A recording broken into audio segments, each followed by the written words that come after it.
Olá, boa noite. Estamos aqui mais uma vez em mais uma live. Olá, doutora Melissa. Olá, boa noite, tudo bom? Tudo bem, e você? Tudo bem. Prazer de ter aqui. Vamos só aguardar um pouquinho o pessoal entrar aí na live. A gente começar nosso bate-papo aqui hoje. Vamos lá, né? Temos muito para conversar, não é mesmo? Com certeza. Hoje esse tema está muito em voga, né? Infelizmente, mas temos que conversar sobre isso, não é? Com certeza. Para Melissa, então é o seguinte, a gente pensou aí, nós do DPPC, né, pensamos em fazer uma maratona, vamos dizer assim, sobre o Covid-19, né, e aí a gente pensou em trazer convidados para estar falando sobre o assunto, né, sobre saúde mental, sobre segurança do trabalho, sobre psicologia, sobre psiquiatria, enfim. Então, a gente está aqui juntas hoje para poder bater esse papo. E aí é um prazer te ter aqui. Gostaria que você se apresentasse um pouco para nós. Tá. Muito obrigada pelo convite, Patrícia. Meu nome é Melissa Duarte. Eu sou médica psiquiatra. Trabalho na cidade de Goiânia. Atualmente, eu estou mais no atendimento ambulatorial, mas já trabalhei no ambiente hospitalar, já fui gestora de unidade de saúde. E hoje, basicamente, eu estou no atendimento a pacientes, né? No atendimento clínico. E é muito importante porque a maior preocupação que a gente tem hoje, é claro que o Covid-19 é uma preocupação, né? Uma preocupação na saúde física das pessoas, mas principalmente na saúde mental. Porque a gente sabe que mesmo quem não adoecer, haverá um impacto na saúde mental das pessoas, tanto pelo isolamento, quanto também pela situação econômica que estará, né? O cenário mundial. Então, hoje há uma preocupação, já que as pessoas estão sob o estresse, né? De uma maneira crônica, né?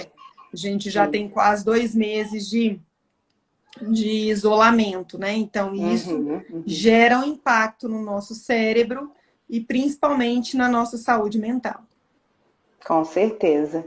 Eu acho que a gente pode começar dessa forma, então, né? Assim, sobre essa visão geral que você vem tendo, né? Dessa saúde mental no mundo, né? Não só no Brasil. E quem diria que nessa geração a gente enfrentaria uma situação de pandemia, né? Muitas vezes a gente escutou isso só nos livros de história, e aí, estamos vivenciando agora também. Então, realmente, a saúde mental ela está impactando diretamente por diversos fatores, não só a situação de doença, né? Então, eu queria que você falasse um pouco o que você tem visto também assim na clínica, o perfil dos pacientes, tem chegado mais gente para atendimento, como é que tem sido isso, na sua visão? O que a gente vê é que acaba que um cenário, né, uma catástrofe, um cenário de estresse como esse, a gente viu o último na gripe espanhola, em 1938. Sim, então, não existia antes, né, uma situação de emergência mundial como está existindo hoje. E aí, cada pessoa reage de uma forma. A gente sabe que tem pessoas que reagem no estresse para o medo, outras na irritabilidade e até mesmo outras somatizando, né? Com sintomas emocionais, físicos, até mesmo abrindo sintomas de angústia mesmo. Cada pessoa reage de uma forma ao estresse. E esse reagir ao estresse, ele depende muito da nossa personalidade. O que a gente está vendo, né, é que, por enquanto, as pessoas ainda estão um pouco na inércia. Elas ainda não estão procurando ajuda, algumas, pelos motivos econômicos, né, e até mesmo pela situação de isolamento, pararam de fazer terapia, né, interromperam o tratamento psiquiátrico, medicamentoso, e a gente não sabe o que vai acontecer no futuro, né? Mas eu não sei se pelo isolamento, o que a gente tem vendo, assim, eu acompanho os psiquiatras do Brasil todo, as pessoas no primeiro momento, elas não, vou esperar mais um pouco, né? Eu fico protelando, né?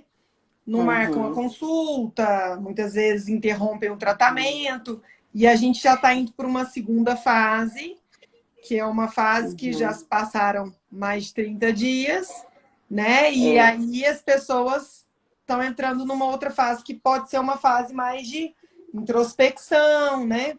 A gente já percebe que o consumo de álcool, ele aumentou significativamente, né? É mesmo. As pessoas têm usado álcool, né? Assim, isso não é estatístico, mas elas têm usado álcool para o relaxamento, para a ansiedade, né? E aí acaba que a gente só vai ter noção de o resultado dessa epidemia bem mais tarde, né? Infelizmente. O que eu vejo hoje é isso, que as pessoas não estão procurando ajuda nesse momento. Pelo menos é o que eu tenho visto, né? Com os meus colegas, com os profissionais do Brasil todo. E teve um participante aqui agora que comentou que talvez não seja nem pela questão financeira, porque os próprios ambulatórios de hospitais escola, né, de universidades, eles estão vazios, né? Até mesmo, seja, no atendimento gratuito, né? Assim, enfim, tem alguma coisa acontecendo que realmente está, de repente, paralisando as pessoas nesse momento, né? A psiquiatria, ela foi considerada uma emergência, né? Então, mesmo no começo, teoricamente, a gente não interrompeu o tratamento, até porque várias pessoas fazem uso de medicação, né?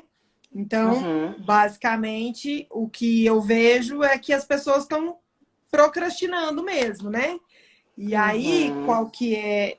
Existem dois fatores, né? Que é o agravamento da doença, que muitas vezes isso pode acontecer, né? Sim. E eu demorar, né? Tardiamente procurar ajuda. Que daí também acaba que quanto mais tempo eu demoro para procurar ajuda, os sintomas eles podem se intensificarem. É a doutora Maria Fernanda que está fazendo esse comentário. Oi, Maria falou Fernanda. Que é sua amiga. Tudo bom? Saudade. Então, pois é. E teve alguém também que falou sobre os profissionais da saúde, né? Que a gente tem visto que também é um público que está adoecendo ainda mais. A gente sabe que já é um ambiente de estresse, a própria, né, a profissão, né? Seja ele médico, enfermeiro, equipe multiprofissional. E agora, então, isso está com um peso muito maior, né? Então, assim, qual que é a sua visão sobre isso? Maria Fernanda, como é que tá aí em Cuiabá? Maria Fernanda é psiquiatra de Cuiabá, da Universidade de lá, legal. né? Bacana. E aí, talvez até é interessante ela falar como é que tá lá. Sim. O que acontece, Patrícia? A saúde, ela já vinha adoecida, né? A gente já vinha numa situação de muitas vezes... Aí, ó, ela tá falando que lá tá tudo vazio também. Tudo vazio, né?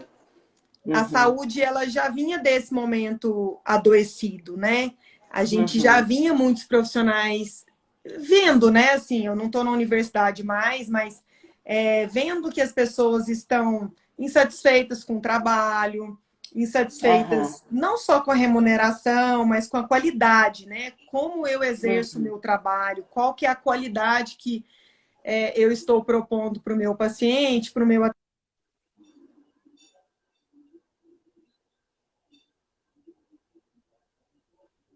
Deixa eu reconectar. Acho que a minha conexão falhou. Eu pego um cenário, né, que não estava muito preparado, e aí uma situação de emergência acaba que isso favorece esses profissionais entrarem no estresse, né? Então acaba que eu tô ficando basicamente em casa, não tô atendendo.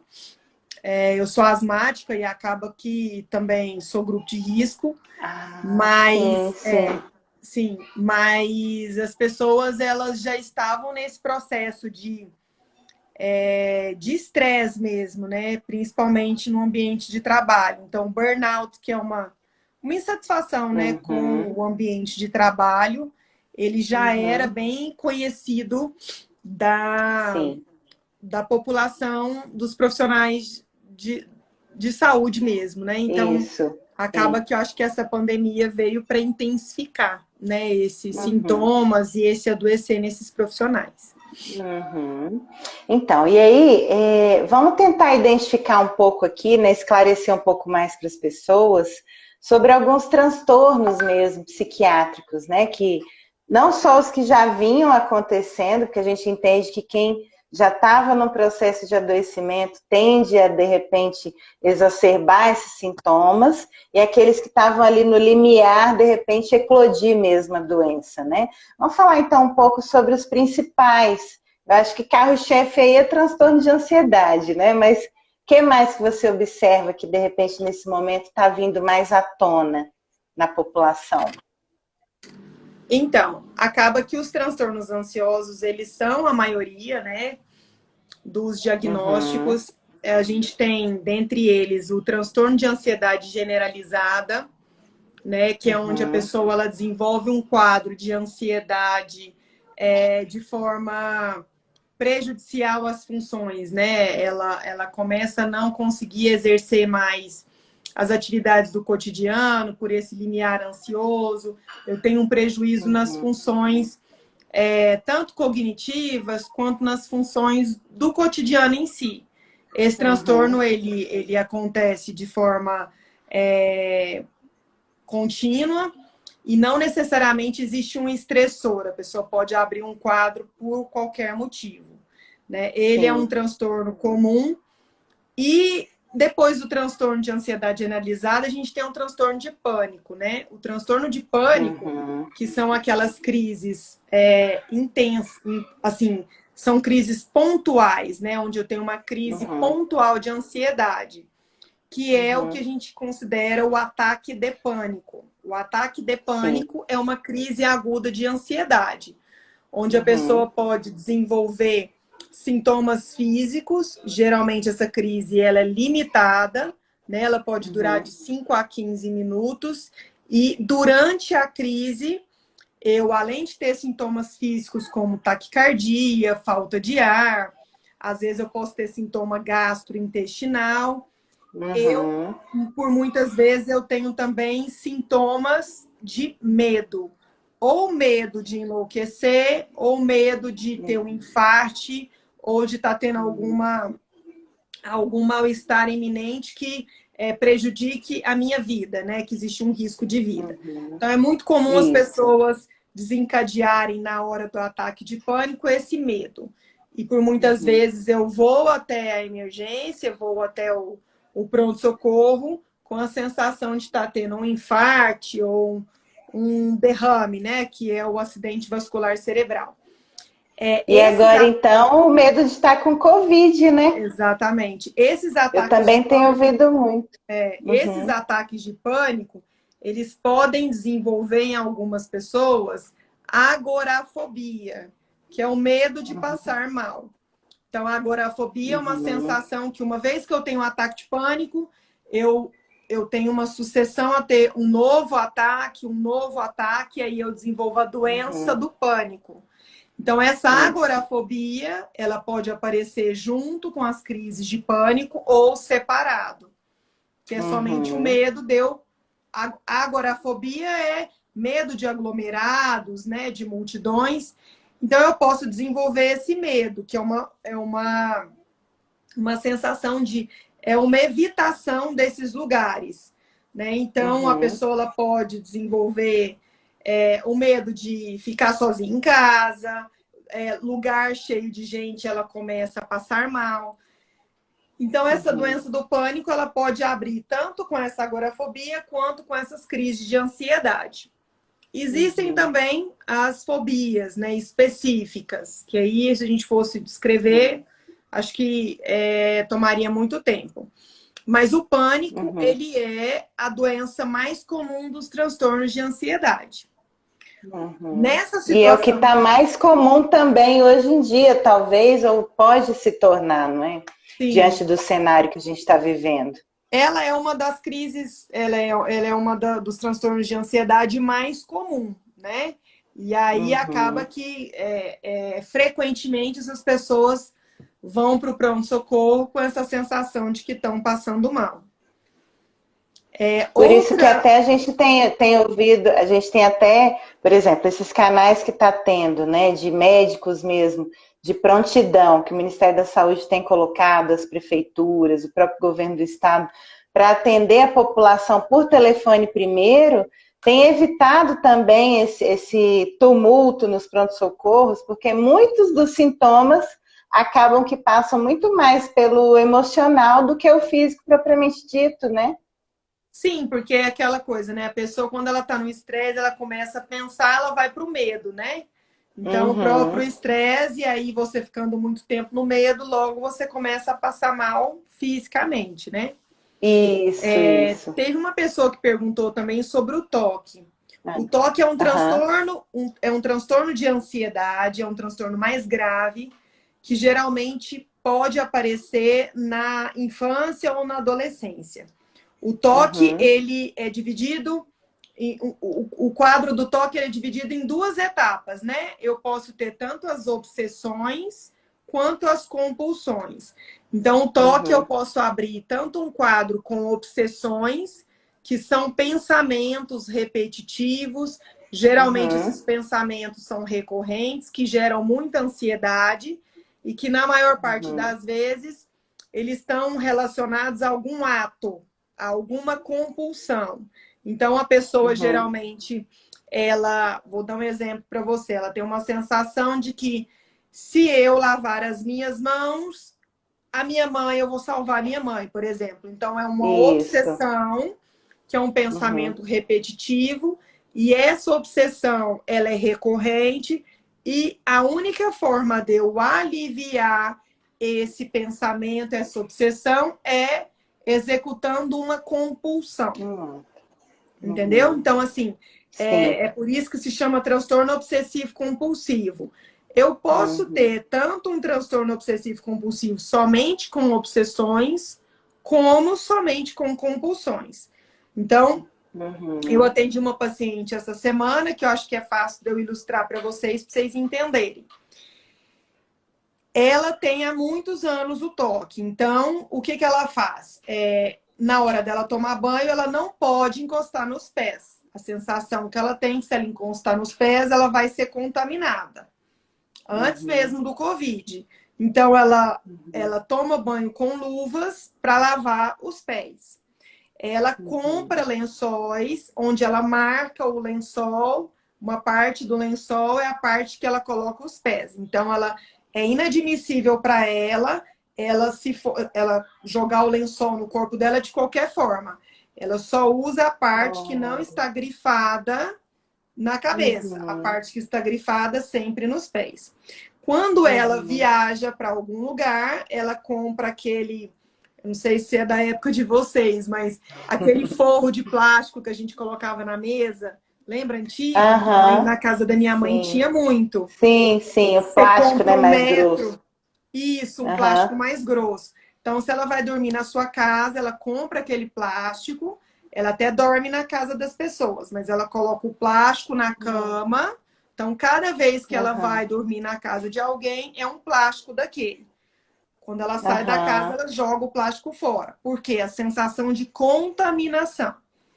Então, é um pensamento que ele se repete e eu faço algo, aquilo vai aliviar aquele pensamento que gera muita ansiedade.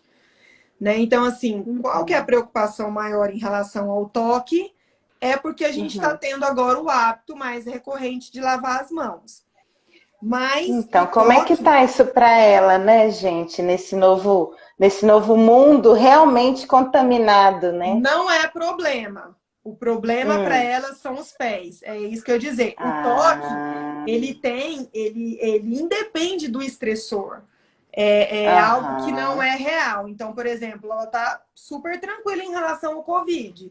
A preocupação Olha maior com as só. pessoas em relação à questão da lavagem das mãos, existem Uhum, pessoas que têm o conteúdo do pensamento direcionado à limpeza, mas ele pode ser um conteúdo religioso, ele pode ser qualquer outro uhum, conteúdo. Não uhum. necessariamente o toque é a lavagem das mãos. Por exemplo, Sim, sim. ela, nesse caso dessa paciente, as mãos não tem problema, o problema são os pés. Os Entende? Então, pés. É, é. acaba que a doença ela tem um curso um pouco diferente, né? Sim, sim. Tem uma pessoa perguntando se teria como ter o toque só com compulsões. Sim, que foi aquilo que eu falei. Eu posso abrir um Uhum, quadro só de obsessão ou só de uhum, compulsão. No caso da uhum, compulsão, como é que a gente define? A pessoa, por exemplo, dou um exemplo bem simples. Eu sou organizada. Não é meu caso, porque eu não sou, mas, por exemplo, uma pessoa que ela é organizada. Ela vai, ela uhum, organiza o quarto dela e deixou tudo organizado. Uma vez que você organizou, deixou tudo organizado, é da sua personalidade, né? O uhum, que é o toque? É eu gastar um tempo maior para estar executando aquela tarefa. É eu aham, organizar, mas deixa eu ver se está organizado mesmo. É eu ter um uhum, ritual, por exemplo. Eu tenho que uhum. organizar meu quarto. Primeiro a cama, depois o sofá, depois o armário. Se alguém interrompe essa ordem, eu volto e faço tudo novamente. Tudo de O novo. mais Sim, importante é o ritual e não a organização. entendi. Tem essa diferença, né? Sim. Muito bom, muito bom. Melissa, como é que você tem feito assim? A gente tem notícias que o CFM liberou o teleatendimento, né, a telemedicina. E aí tem funcionado na psiquiatria? Você tem feito? Conta um pouquinho para a gente. Então, a telemedicina, né, ela já existe uma normativa desde 2012 com Uhum, com a interconsulta, né? Então, por exemplo, uhum, uma pessoa ela estando atendida com, ela estando com o médico lá no interior, por exemplo, ela pode uhum. ter uma segunda opinião com outro médico, desde que ela Isso. seja assistida por um médico. Essa é a teleinterconsulta, né? Que é dois Uhum, especialistas atendendo o mesmo sim. paciente. Em Uhum, 2018 teve uma normativa, eu esqueci o número da lei, mas uhum, que autorizava as pessoas a fazerem a teleconsulta. E aí logo depois uhum, isso foi interrompido, né? O CFM voltou e voltou atrás e aí a gente estava suspenso, né? Então acaba certo. que em alguns países, por exemplo, nos Estados Unidos já existe a teleconsulta, mas no Brasil estava interrompido. Com o Uhum. Covid, o que eles fizeram? Eles fizeram uma lei que ficou um pouco dúbia. Você pode fazer a teleconsulta no Covid, em relação aos pacientes do Ah, é só para Covid. o Covid, então. Isso. Então, assim, mas pacientes seus que você já faz o atendimento, que você já tem a você já O atende eles, você acompanhamento, poderia estar fazendo a teleconsulta, né? E aí certo. acaba que a teleconsulta ela é bastante amplo, né? Assim, existem várias áreas da medicina que vão dar super certo com a teleconsulta. A psiquiatria é uma delas, É né? uma Porque delas. acaba que a gente consegue fazer esse exame à Uhum, distância. O que eu uhum, tenho certo. visto dos pacientes é que eles não estão muito à vontade ainda com essa nova modalidade. Né? Então, assim, Certo. os planos de saúde não autorizaram, né, a Uhum, teleconsulta, então a normativa que teve agora, que saiu agora esse ano, foi em relação a particular, né? Tipo assim, o paciente ele pode se uhum, consultar com o médico, desde que ele use uma plataforma, desde que ele use as medidas de segurança, né? Usar os sistemas que sejam autorizados pela RIPA. Então, existem vários sistemas que já funcionam, que são bem tranquilos, mas os pacientes ainda, na minha visão, né, estão tendo dificuldade na adesão dessa modalidade. Certo. Eu acho que não vai voltar. Talvez até pelas próprias particularidades, né, dos transtornos e tudo mais, não sei. Pode ser alguma coisa aí para se pensar, né, nessa resistência aí, né, de ser atendido online. Eu acho, Patrícia, que a resistência maior, na minha visão, pode ser que eu esteja errada. Algumas pessoas não conseguem ainda usar a tecnologia. As pessoas mais jovens, elas conseguem, né? Elas conseguem abaixar os aplicativos, a plataforma. Eu vejo que isso é uma facilidade, né? Na minha opinião. Isso vai baratear o tratamento, né? Você não vai ter que deslocar, você não vai ter que ficar esperando o médico muitas vezes, né? Estacionar. Então, a Maria Fernanda até falou que especialmente os idosos têm essa dificuldade. Sim. A limitação mesmo, né? De manipular. A tecnologia. Eu vejo que isso é uma dificuldade, mas na minha visão hoje, eu acho que a maior dificuldade é a questão financeira. Eu vejo que as pessoas, elas associam muito o médico assim, deixa eu só dar uma palavrinha, só uma conversadinha, né, doutora? Vamos só dar uma conversadinha, até porque a gente sempre fez esse serviço e agora as pessoas estão com dificuldade de pagar por ele. Então, eu não sei. É uma visão, pode ser uma financeira também, cartesiana minha, mas eu vejo que essa é a dificuldade que eu tenho visto, que os colegas têm falado, né? Também, né? Não, é verdade. Eu também faço clínica e tem esse detalhe, sim.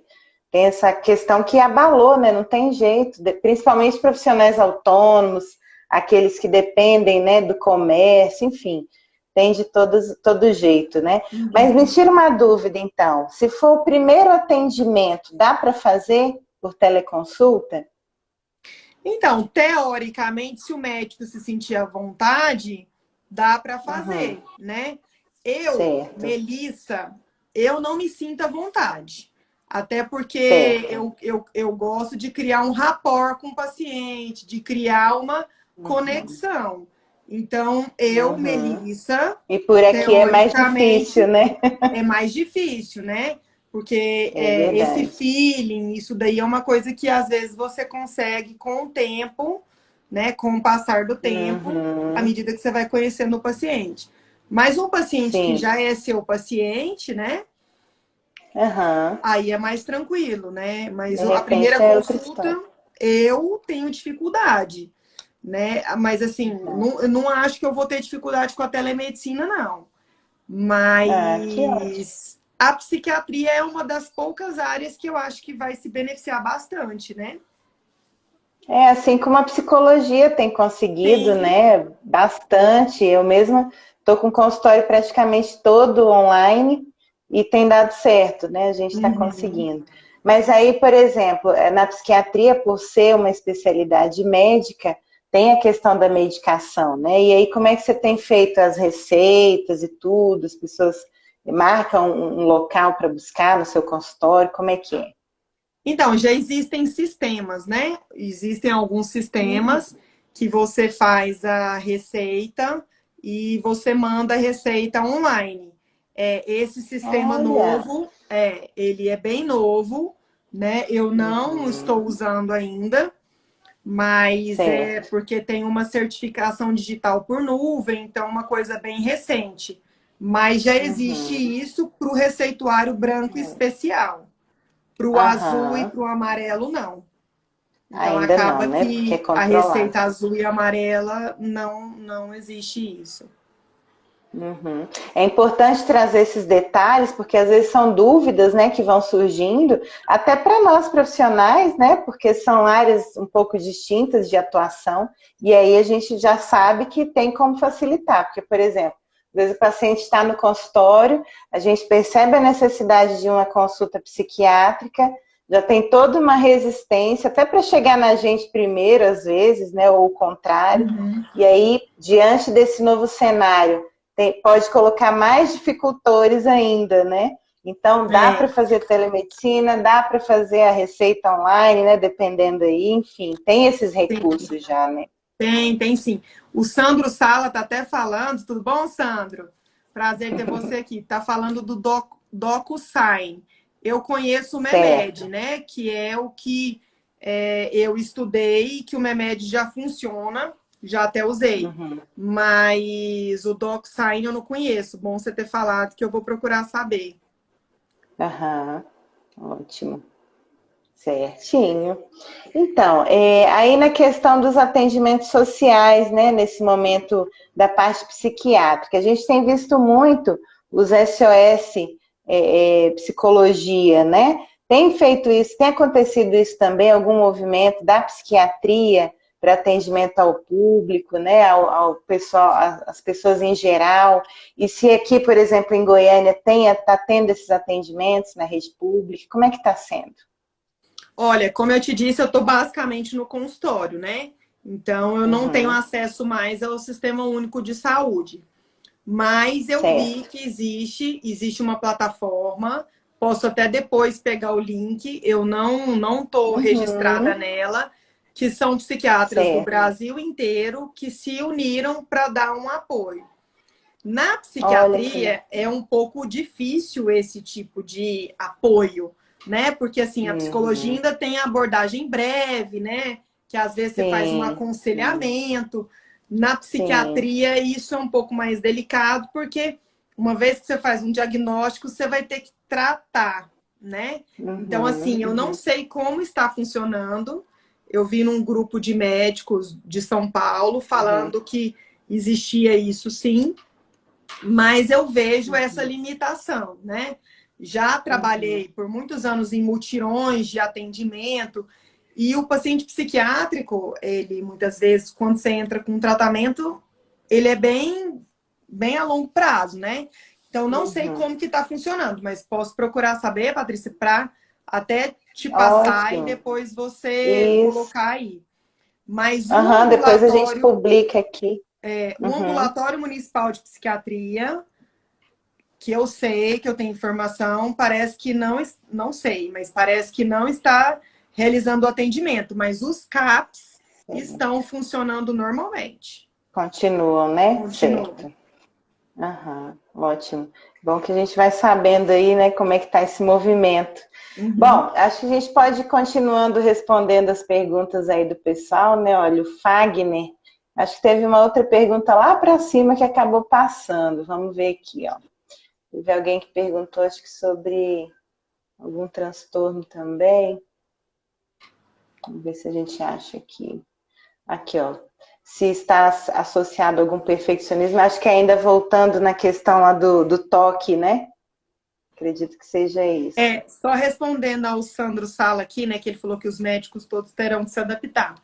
Eu acho que até os médicos estão se adaptando, né? À telemedicina. Eu acho que hoje, pelo que eu vejo, né? A maior dificuldade tem sido os pacientes e não os médicos. Porque eu vejo que, assim, todo mundo está querendo atender. A gente percebe que a telemedicina, ela é uma ferramenta, não vai ser utilizada para todo mundo, né? Imagine, por exemplo, você está com uma dor abdominal, você vai ter que ser examinada. Então, não dá para usar a telemedicina nesse caso. Mas o que eu vejo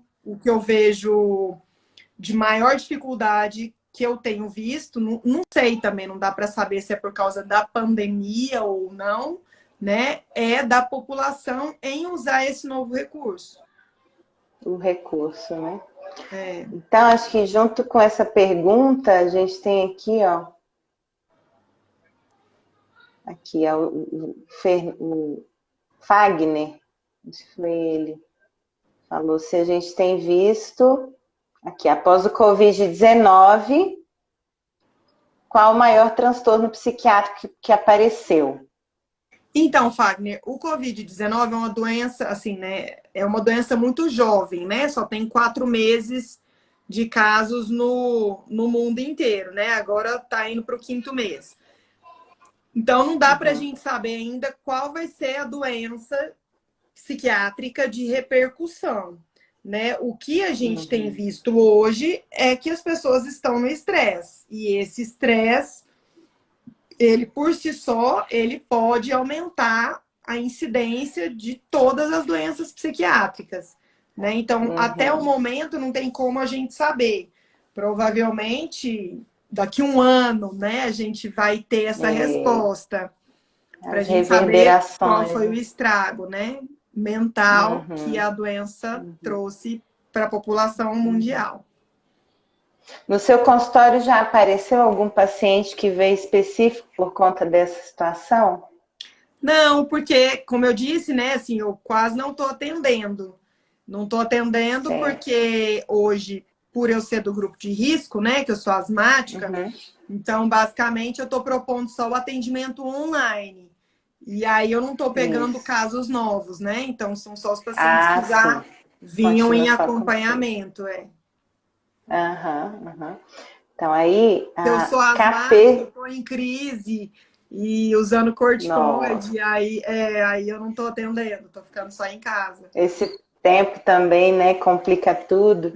Então, a KCP Silva, coloca seu nome aí para a gente saber seu nome. Ela estava falando que eu falei do perfeccionismo, né, e ela quis dizer com relação à compulsão de organização, a rotina de compulsão de organização, se tem a ver com perfeccionismo. Com certeza, a gente percebe que muitas pessoas, né, que têm essa rigidez maior, ou pessoas mais perfeccionistas, detalhistas, é uma personalidade, né? E dependendo do grau, a gente chama até de personalidade anancástica, que é aquela pessoa extremamente organizada, é uma pessoa que facilmente ela tende a organizar tudo. Isso favorece a pessoa a adoecer. Não quer dizer que as pessoas que têm um toque, todas têm essa personalidade. Mas uma pessoa que tem essa personalidade, ela tem uma chancezinha maior de vir a ter o toque. O toque é uma doença que aparece geralmente na infância, pode desaparecer naturalmente e reaparecer na adolescência, né? Ou pode surgir na adolescência. E ela é uma doença bem jovem, né? Começa cedo, né? Pode começar cedo. Sim. E a pergunta que ele fez é interessante, ó. O Fagner, né? Isso, como profissional de saúde. Isso sim é uma coisa que eu tenho visto muito, Fagner. Ótimo. As pessoas que precisam sair de casa, e aí nós não estamos só falando dos profissionais de saúde. As pessoas que trabalham e não estão conseguindo fazer o isolamento. Tipo, profissional de saúde, pessoas que trabalham no supermercado, pessoas dos serviços essenciais, básicos. Ou seja, eu queria estar isolado, né? Porque eu tenho medo, mas eu tenho que trabalhar. Não posso. Não consigo fazer o isolamento. Essas pessoas, sim, o que eu tenho visto é uma sobrecarga de estresse nelas. Por quê? Além de eu estar com medo, ter que fazer o isolamento, a preocupação maior é eu vou sair de casa e trazer a doença para minha família. Né? Então, por isso que essas pessoas elas vão estar mais no estresse. E o profissional de saúde, além disso, né, até a Isadora entrou aí rapidinho, um abraço, Isadora, que é uma geriatra também. O profissional de saúde, ele está sob o risco maior, por quê? Porque a gente sabe que tem cepas de vírus diferentes. Então, às vezes, eu me contamino com uma cepa, com uma outra. Então, a carga viral da pessoa que lida dia a dia com os doentes, né? O boom desse vírus, né? Eu sou psiquiatra, não sou infectologista. Também é uma situação de estresse, né? Porque tá mais eu tô lidando com né? gente doente, exatamente, né? Isso. E aí tudo isso vai só acumulando, né? O medo é algo muito comum. E sabe uma coisa que eu me lembro também, assim, que é interessante? eu tenho percebido, eu já tenho notícias de pessoas que tiveram a doença com sintomas, não tão graves, mas moderados, tiveram que ficar internadas, um certo receio, assim, de um estigma, sabe? Ah, porque eu tive o Covid, ou senão aquele que está suspeito. Então, isso acontece muito, né, Melissa? Como é que você tem visto isso, assim, do estigma? Você acha que pode ser algo que pode se consolidar até na nossa sociedade? Eu acho que, assim, acaba que a gente vai ter subnotificação, né? Porque acaba que os casos leves, a gente não vai saber nem quem que teve. A gente só vai saber as pessoas que foram internadas, tiveram sintomas, precisaram de internar, e os casos graves. Mas, se a gente fosse considerar no mundo, na França, eu estava lendo uma reportagem falando de vários profissionais de saúde lá que foram estigmatizados, pessoas que tiveram que sair da casa, alugavam apartamentos e pediram, os donos das casas pediram o apartamento porque não queriam mais alugar por ser uma profissional de saúde. Então, existiram alguns lugares no mundo que isso já aconteceu. Até no Brasil mesmo, né? A gente tem notícias de pessoas sendo abordadas nos pontos de ônibus, só porque tá toda vestida de branco, né? Enfim, tem essa questão toda, né? Porque é uma dinâmica do grupo, né? Da comunidade que vai acontecendo, né? Respondendo a pergunta do Fagner, então, o que é importante a gente fazer para a gente proteger, né? A gente sabe que a doença, tudo isso só vai passar quando 70% das pessoas pegarem a doença, o Covid-19. Toda doença viral é assim.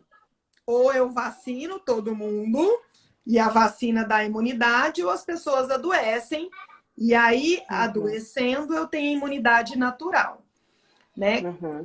Por que a gente está fazendo isolamento? A gente faz isolamento para as pessoas não adoecerem tudo de uma vez. Então, o que é o ideal, né? A gente que é profissional de saúde. Calma, fazer tudo certo, lavar as mãos, usar os EPIs, que são os equipamentos de proteção individual, e ter a convicção de que a gente não vai adoecer.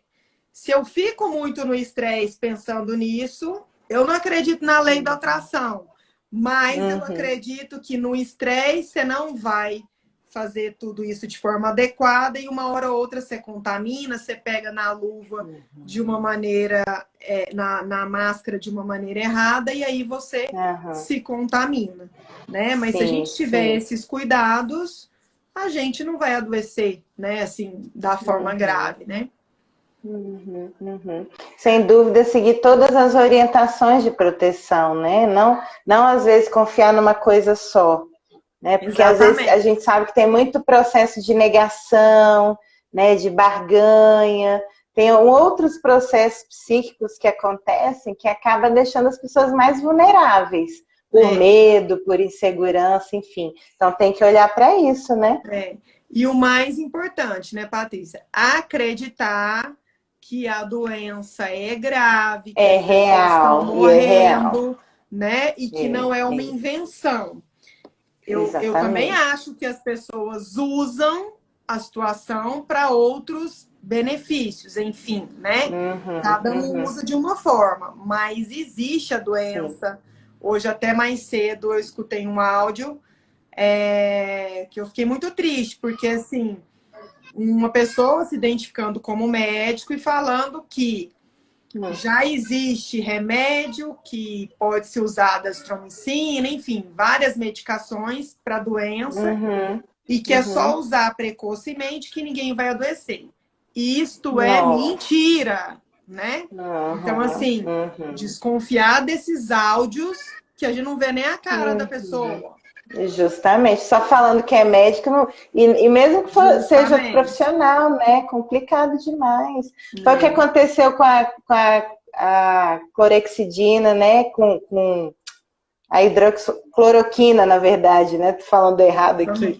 Mas que o pessoal correu para as farmácias e comprou tudo que tinha, e aí a população que precisava ficou sem, agora virou medicação de controle, né? Assim, como outras que quem Cada um tem vai falando lúpus, uma coisa artrite e outra. reumatoide não conseguiu comprar. Né? E Sim, assim, sim. e gente, todo mundo tá, de alguma forma, levando um prejuízo. Porque às vezes as Uhum, pessoas elas pensam assim, ah, mas o médico tá ganhando com isso, com essa situação, outra pessoa tá ganhando. Todos nós estamos tendo prejuízo. Né? A gente está tendo uhum. prejuízo Sim, econômico, emocional, familiar, sim, os nossos sim, filhos estão tendo um prejuízo escolar. Então, sim. é a gente entender que ninguém inventou isso do nada, Uhum. né? E as pessoas Justamente. estão morrendo. Uhum. Isso aí, infelizmente é uma realidade, né?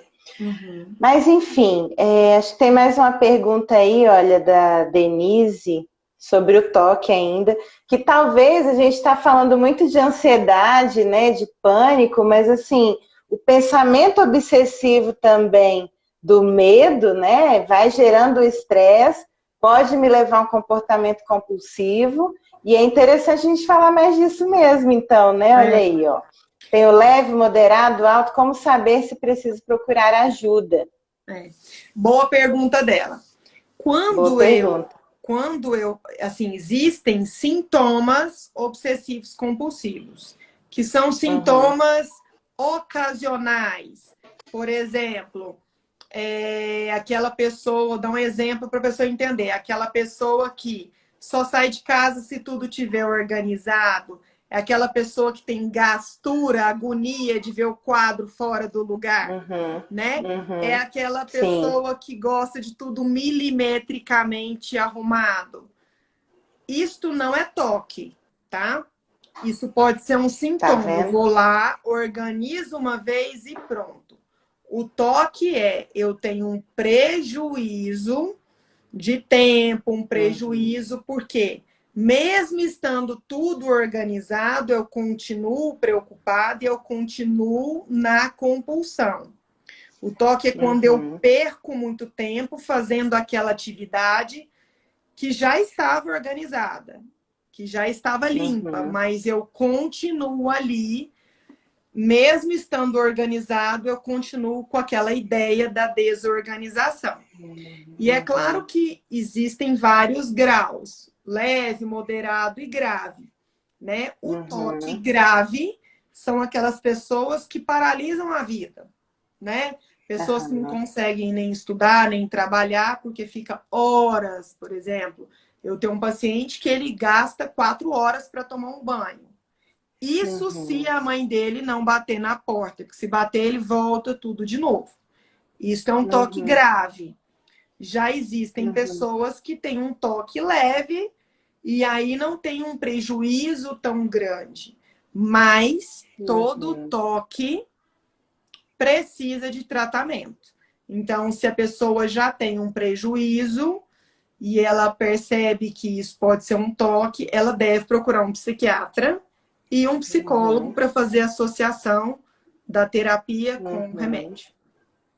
E muitas vezes também dá ouvidos a quem está próximo, né, Melissa? Porque justamente por conta do preconceito, a gente sabe que a saúde mental como um todo, ela tem uma história, né, de muito preconceito, muita representação social negativa, né?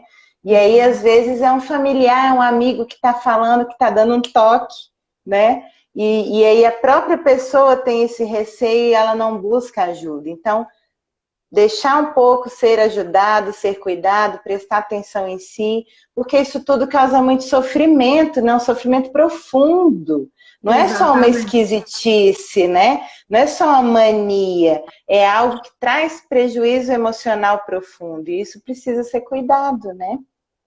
Com E aí, olha só, certeza. Com aham, certeza, isso pode é o mais falar. importante, né? A gente ainda Sim, tem o estigma, né? O estigma sim, principalmente de, você melhorou, para de tomar um remédio, né? Seu sim, médico só quer te também, dopar, também. sua psicóloga só quer Uhum, te enrolar, né? A gente ainda uhum, tem ainda essas pessoas que são pessoas que sim. não ajudam, né? E Então, o que eu percebo, né, e assim, a importância da continuidade do tratamento, de você continuar uhum, tanto na terapia quanto na medicação, é que hoje a gente trata não só para o alívio dos sintomas, a gente trata lá na frente, para a gente evitar o dano cognitivo, evitar a chance da pessoa ter um Alzheimer no futuro, porque essa doença mental, em atividade, ela vai diminuindo a nossa capacidade de memorização, de atenção, e isso lá na frente a gente tem consequência. Então, o tratamento hoje, se a gente pensar nessa bem evidente. Sobrecarga, é uma sobrecarga, né, no cérebro.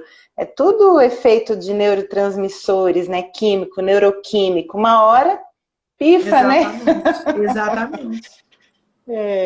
E olha, mais uma pergunta aí do Fagner, né? Pergunta, e assim, também eu queria fazer a colocação que a gente não falou das nossas crianças, né? E a gente sempre está chamando atenção para isso também. Inclusive, até me perguntaram esses dias, né, Patrícia, a ansiedade é genética, né? Alguma coisa nesse sentido. Então, fala um pouquinho para a gente, né, assim, das reverberações, das repercussões nas crianças, não só aquelas doenças que realmente são genéticas, mas as que, né, pela convivência, acabam influenciando também, né? Eu não sou psiquiatra infantil, mas o que eu vejo? A geração ela está cada vez se conectando menos. A gente se conecta menos nas atividades, a gente se conecta menos com o outro. Então, por exemplo, o que eu vejo, por exemplo, nessa quarentena, o meu pai, que tem 70 anos, ele está sofrendo muito mais do que meu filho de 10, né? Aí entra vários fatores, porque a gente faz vínculo com o mundo, né, lá fora. Na nossa época não tinha tanta rede social, não tinha tanto a internet, que também hoje é um distrator, né? Você consegue passar o dia todo e não sentir falta dessa conexão. Então, o que eu vejo é que as gerações elas estão mudando. E essa mudança de geração, ela faz com que as gerações mais novas elas se conectem menos. Por exemplo, hoje eu estava, antes de começar aqui, no jantar com o meu filho, e ele querendo comer rápido, e aí o pai falou, não, você vai ficar mais. Aí eu falei para ele, meu filho, vamos aproveitar esse momento, vamos conversar, né? Vamos aproveitar o que a gente está tendo, né? Quantas vezes a gente não consegue fazer as refeições juntas? Ele falou, não, mas eu não quero conversar. Eu falei, tudo bem, mas o que você vai lembrar no futuro é disso. A gente não lembra do jogo que a gente jogou, né? A gente lembra das histórias que nós colecionamos juntos, né? Assim? Então, isso faz acho que é isso aí que o Fagner está falando mesmo, né? Que a geração que se isola mais, né, do contato visual, do contato físico, né? Está mais conectada aqui, enfim. Isso é verdade. E aí também o que eu faço muito, né? O que eu faço muito na minha casa é tentar fazer isso com os meus filhos, mesmo sem eles querendo. E aí, no começo, eles acham ruim, depois eles acostumam e até esquecem da tecnologia. É isso mesmo. Doutora, a gente vai aproximando aí do finzinho da nossa live. Queria que você deixasse uma mensagem, né, assim, positiva para quem está nos assistindo, para quem está se sentindo angustiado demais emocionalmente nesse momento, né? O que a gente pode contribuir para esse lugar em que estão, né? Eu acho que 3 coisas são importantes, né? Uma é a gente procurar, a gente usar esse momento para a gente ter contato com a gente mesmo. Vamos conhecer as nossas emoções, né? Quantas vezes a gente queria um momento que o mundo desacelerasse, né?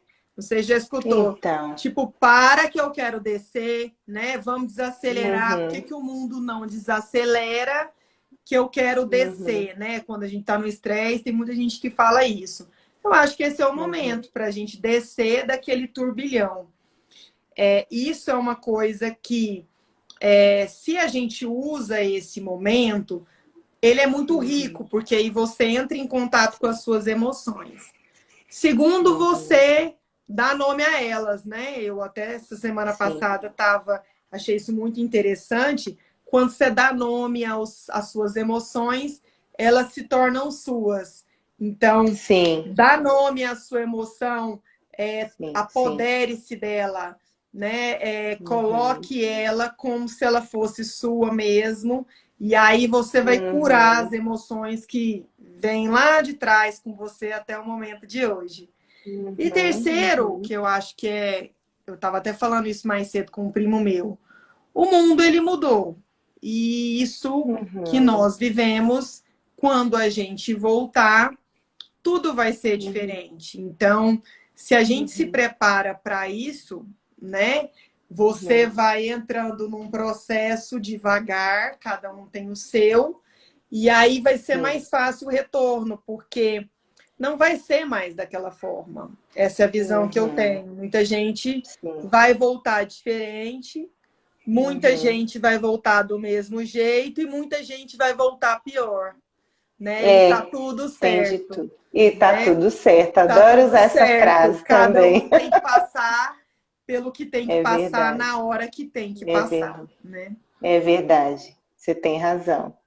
Muito bem. Teve até uma sugestão aí, né, de que teria que ter uma live específica só para falar de criança. Gostei da sugestão. De repente a gente vai montar sim. Tem Uhum. alguns colegas aí que trabalham com criança lindamente. A gente pode também chamar, né, para contribuir. Mas, Melissa, acho que é isso, né? Acho que o pessoal gostou dessa live também. Eu amei, né? Porque é sempre muito bom a gente estar falando a mesma língua, né? Enfim, Uhum. e eu acho que realmente está contribuindo aí para a população, não só profissional, quanto também os leigos, né? A comunidade em geral, que nesse momento precisa de uma palavra, né? Que dê uma baliza, né? Dê um contorno para tudo isso, né? E que a gente está vivendo aí praticamente no caos, né? Sem saber muito bem o que vai ser lá na frente. Mas então, eu gostaria de agradecer mais uma vez, e aí estamos aqui sempre para contribuir também no que for preciso. E é isso. Até a próxima, então. E muito obrigada pelo convite, tá? Eu estou sempre à disposição. Eu vou pegar essa Uhum. live depois, você me manda que eu vou colocar lá Sim, no YouTube, porque acaba que o ótimo. Instagram não consegue por causa do tempo, tá? E o meu Sim, sim. YouTube é Aluguei Meu Divã. Aí, quem quiser Oh, beleza. mandar a live para alguém, para algum amigo, vai estar lá, tá bom? Ótimo. A gente também tem o canal do YouTube, é o DP Humaniza Psi, o mesmo nome da página, né? E a gente a gente também faz isso, deixa gravado lá. E aí a gente manda então, porque é sempre bom espalhar conhecimento por aí, não é mesmo? Com certeza. Mais uma vez, Então tá obrigada, joia. viu? Eu que Beijo, tudo agradeço. de bom. Beijo. Tá, Fique com Deus também. Tchau, tchau. tá.